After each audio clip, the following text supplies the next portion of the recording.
घोड़ा मिला। हाथी ने घोड़े से पूछा, घोड़े भाई, क्या तुम मेरे दोस्त बनोगे? नहीं भाई, मुझे तो तुमसे डर लगता है, तुम इतने बड़े जो हो। हाथी मायूस होकर आगे बढ़ गया।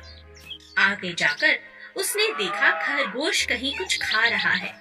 बंदर और कई सारे जानवर साथ में खेल रहे हैं। उसने एक एक करके सबसे पूछा कि क्या वे उनसे दोस्ती करेंगे, पर कोई भी अप्पू से दोस्ती करना नहीं चाहता था। बंदर, नहीं भाई, तुम तो बहुत बड़े हो, मैं तुम्हारे साथ नहीं खेल सकता। खरगोश बोला, अरे मैं तो तुम्हारे पाँव के नीचे जाकर दब जाऊंगा, मैं तुम्हारे साथ कैसे खेल सकता हूँ। हाथी मायूस होकर जाने लगा। तभी अचानक कहीं से शेर आया और सभी जानवरों को खाने लगा।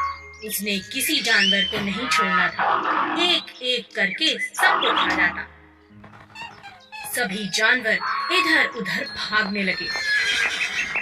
हाथी को शेर की यह बात बिल्कुल अच्छी नहीं लगी, तो उसने शेर को एक जोर की लात मारी।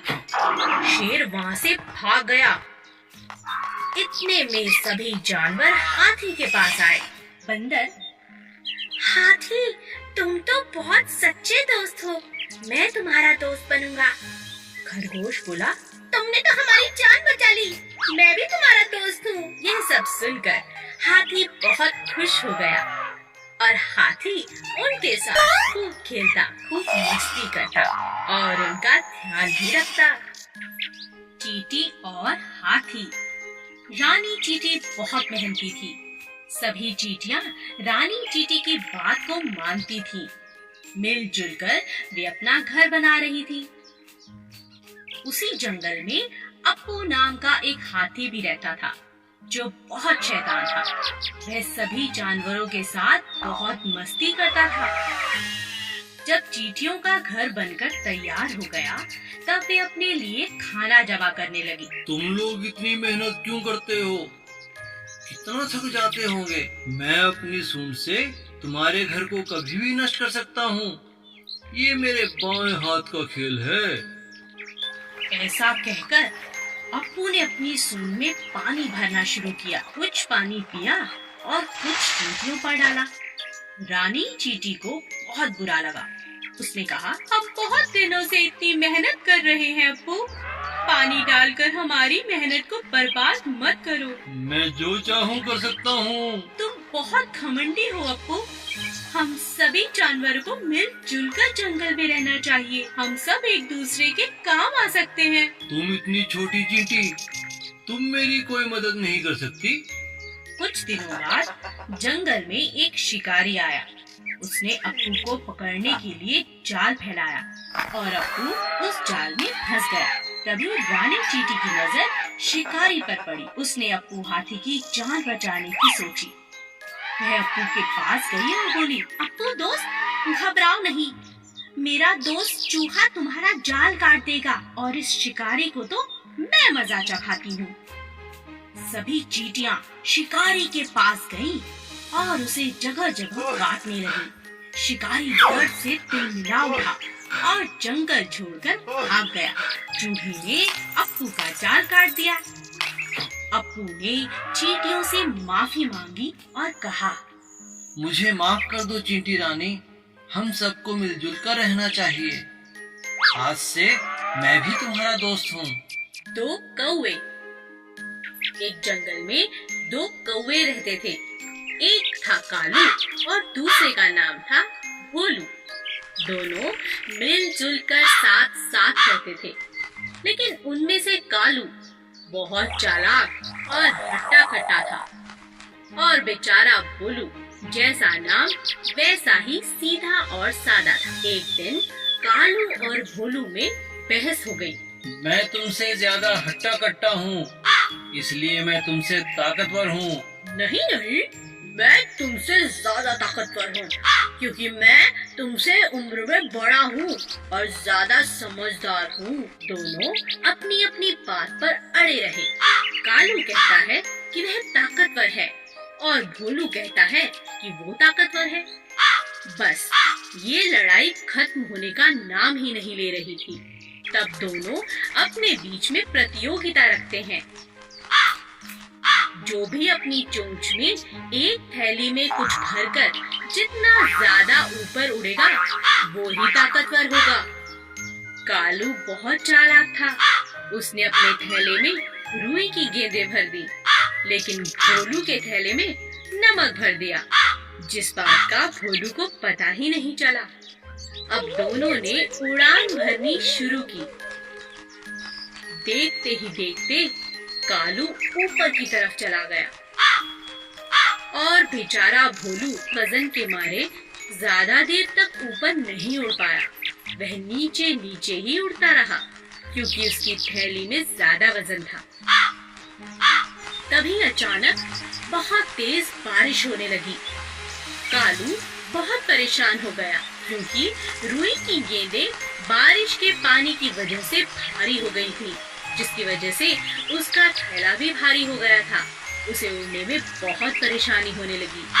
लेकिन भोलू को बारिश अच्छी लगने लगी, क्योंकि बारिश के कारण उसका थैला अब हल्का हो गया था, क्योंकि बारिश के कारण उसके थैले में रखा नमक घुलने लगा था। अब भोलू ऊपर उड़ने लगा और उसने चुनौती भी जीत ली। हमें किसी को धोखा नहीं देना चाहिए। आलसी तोता। एक पेड़ पर दो तोते रहते थे, किट्टू और मिट्ठू। एक बहुत आलसी और दूसरा बहुत ही समझदार था। एक दिन समझदार तोते ने देखा कि पेड़ की जड़ से एक बेल निकल गई है, जो पेड़ का सहारा लेकर चढ़ती जा रही है। अरे देखो, हमारे पेड़ पर एक बेल ऊपर की तरफ आ रही है। चलो मिलकर इसे काट दें।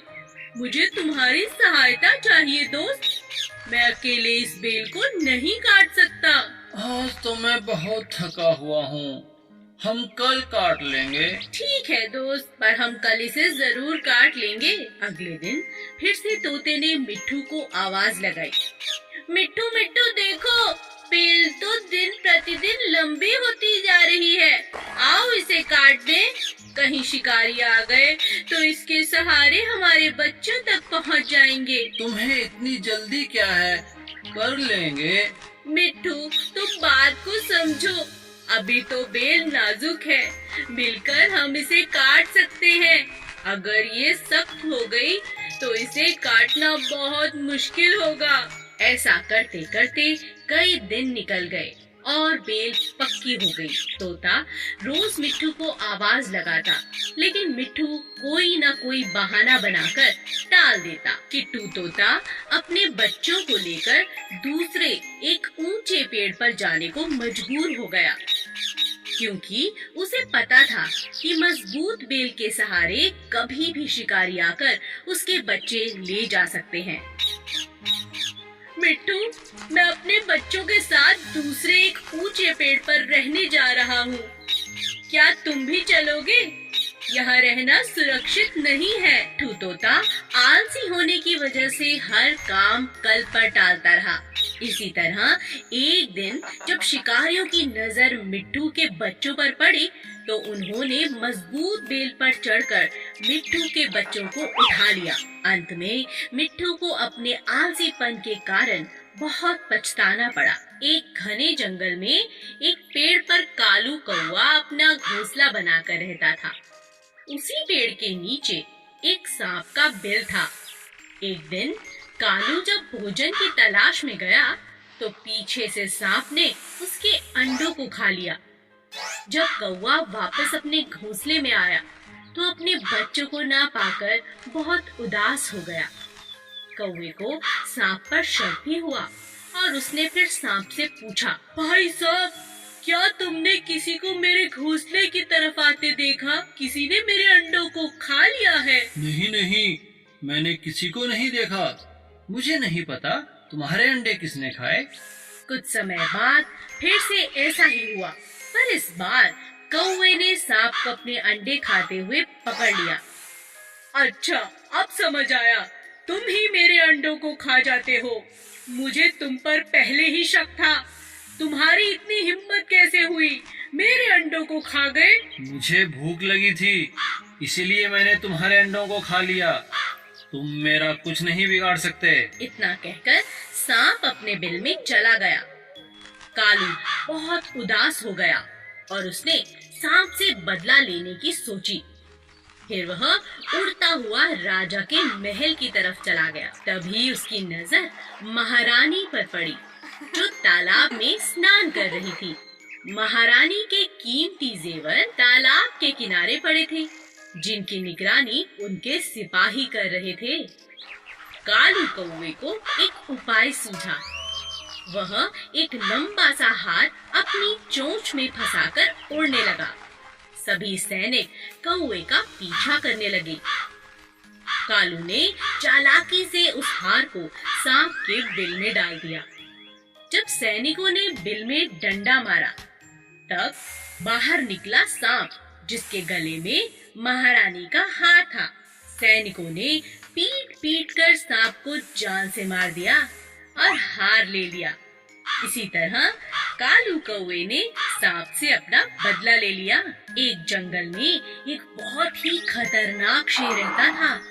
क्योंकि वह जंगल का राजा था, इसीलिए वो कभी भी किसी को भी खा जाता। एक दिन जब राजा अपनी गुफा में आराम कर रहा था, तभी एक छोटे से चूहे की नजर शेर पर पड़ी। अरे वाह, इतना बड़ा शरीर, इतने बड़े बड़े पंजे, इनके तो दांत भी बहुत नुकीले लग रहे हैं।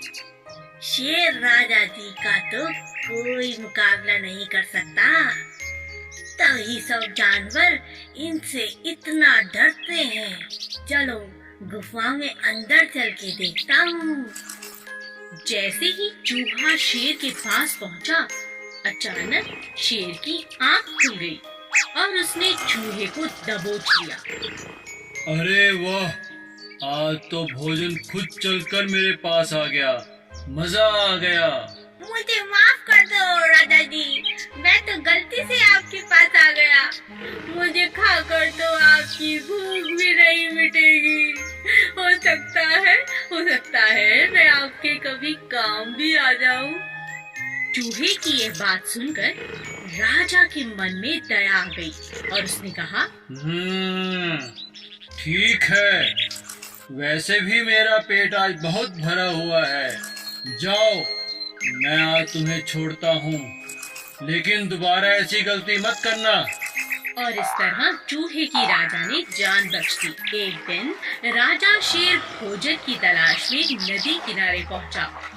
वहाँ उसे शिकारियों ने अपने जाल में फंसा लिया। गुस्से में आकर शेर जोर जोर से दहाड़ने लगा। ये तो राजा जी की आवाज है। लगता है हमारे राजा किसी मुसीबत में है। चलो उनकी रक्षा करते हैं। चूहे ने जब शेर को जाल में फंसा देखा, तो अपने दोस्तों के साथ तुरंत जाल को काट दिया और अपने राजा की जान को बचा लिया। शेर को खुला पाकर शिकारी भी भाग खड़े हुए। उस दिन के बाद से शेर और चूहा अच्छे मित्र बन गए। एक गांव में एक किसान रहता था, जो बहुत ही दयालु था। गांव के पास ही एक घना जंगल था, जहां बहुत सारे जंगली जानवर रहते थे। इन जंगली जानवरों को पकड़ने के लिए शहर से शिकारी शिकार करने के इरादे से वहां आते थे। एक दिन शिकार के दौरान शेर को शिकारी का तीर लग गया, पर इससे पहले कि शिकारी शेर को पकड़ पाते, वह भागकर किसान के घर के आगे बेहोश होकर गिर पड़ा। किसान ने जब घायल शेर को देखा, तो उसने शेर की मरहम पट्टी की और साथ में भोजन भी कराया। कुछ दिन बाद जब शिकारी दोबारा जंगल में आए, तो वह उसी शेर को पकड़ने में कामयाब हो गए। हमें शहर तक पहुंचने में 2 दिन लग जाएंगे। शेर तो मांसाहारी होता है, क्यों ना इसे जंगल से कुछ शिकार करके खिला दें। हाँ, ये ठीक रहेगा। तभी शिकारियों की नजर लकड़ियां काटते हुए एक किसान पर पड़ी। यह वही किसान था जिसने शेर की मदद की थी। उसकी जान बचाई थी।